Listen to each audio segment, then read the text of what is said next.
اللهم صل على محمد رسول الله. اللهم صل على محمد نبي الله. اللهم صل على محمد رسول الله. اللهم صل على محمد رسول الله.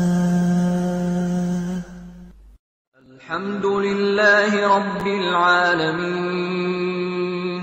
الرحمن الرحيم مالك يوم الدين إياك نعبد وإياك نستعين اهدنا الصراط المستقيم صراط الذين أنعمت عليهم غير المغضوب عليهم ولا الضالين.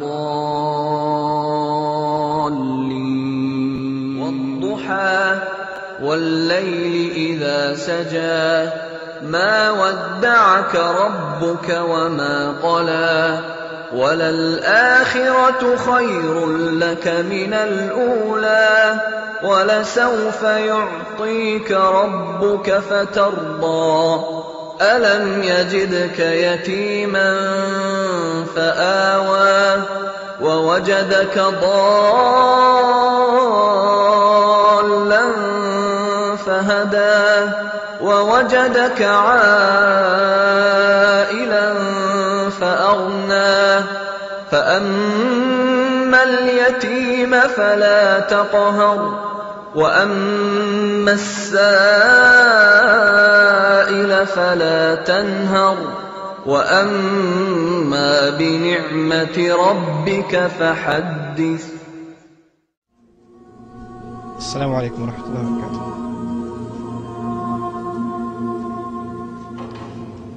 الحمد لله رب العالمين والصلاة والسلام على أشرف الأنبياء والمرسلين وعلى آله وصحبه ومن استنى بسنته إلى يوم الدين. اللهم اجعلنا منهم ومن الذين آمنوا وعملوا الصالحات وتواصوا بالحق وتواصوا بالصبر آمين يا رب العالمين. ثم أما بعد فأعوذ بالله من الشيطان الرجيم. هذا بلاغ للناس ولينذروا به وليعلموا أنما هو إله واحد وليذكر أولو الألباب. رب اشرح لي صدري ويسر لي أمري واحلل عقدة من لساني يفقه قولي. اللهم ثبتنا عند الموت بلا إله إلا الله آمين يا رب العالمين. I have a monumental task before me today to share with you in two parts of this presentation broken up with a break in the middle, a huge subject. And I was given a different title before and I requested it to be changed, even though the subject is very similar. I was given the title Miracles of the Quran, and that's too big a title for me to handle. So I changed it to Literary Characteristics of the Quran, those of you that saw the advertising materials. There's a reason for which I chose this title, and I'd like to share with you why in this introductory phase of my talk. I'll center it around one thing. I've taken the Arabic portion of a small portion of the ayah that I recited to you in the beginning.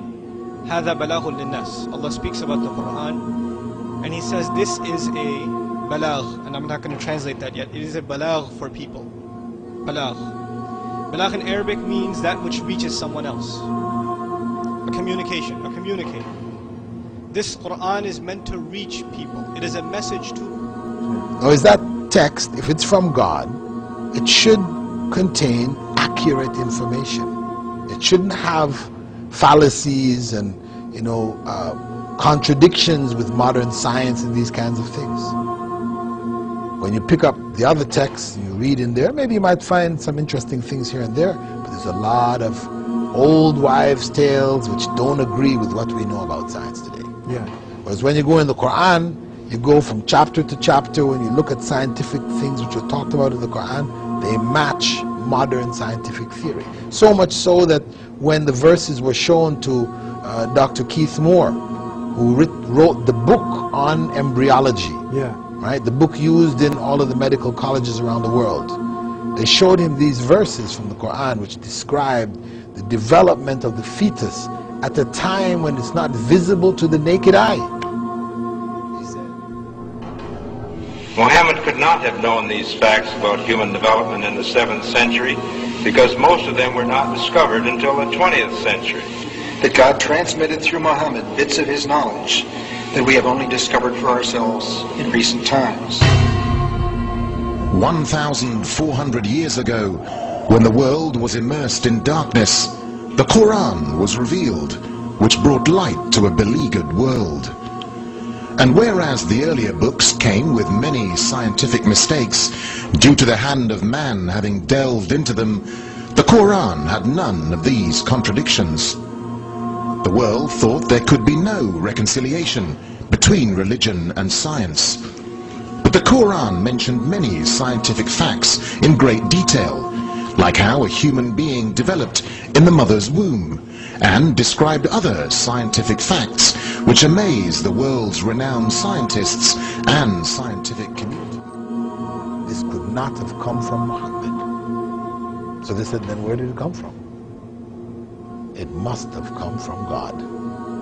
No doubt. Not possible to describe what is there when the microscope wasn't developed until many centuries after him. This is the evidence.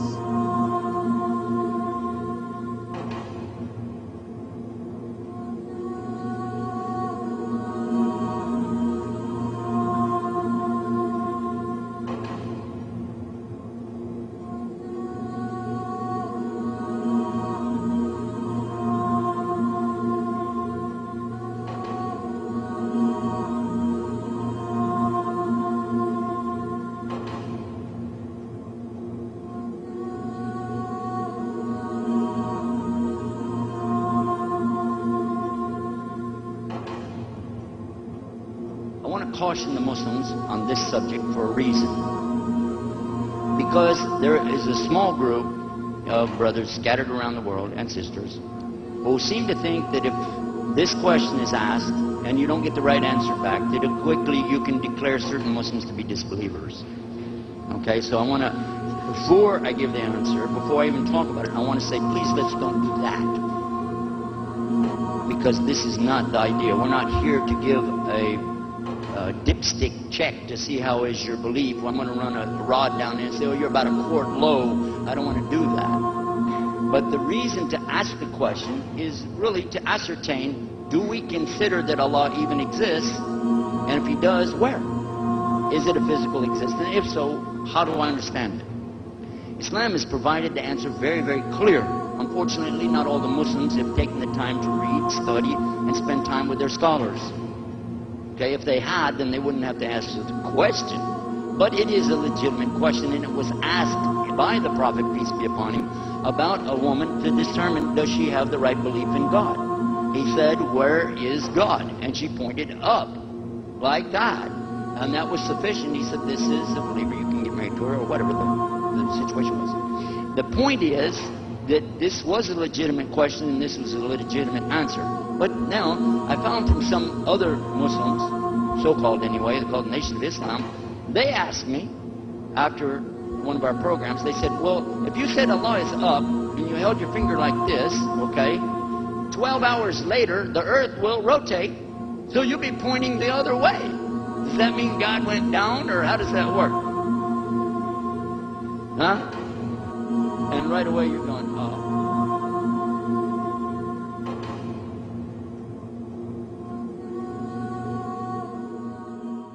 اللهم صل على محمد رسول الله اللهم صل على محمد نبي الله اللهم صل على محمد رسول الله اللهم صل على محمد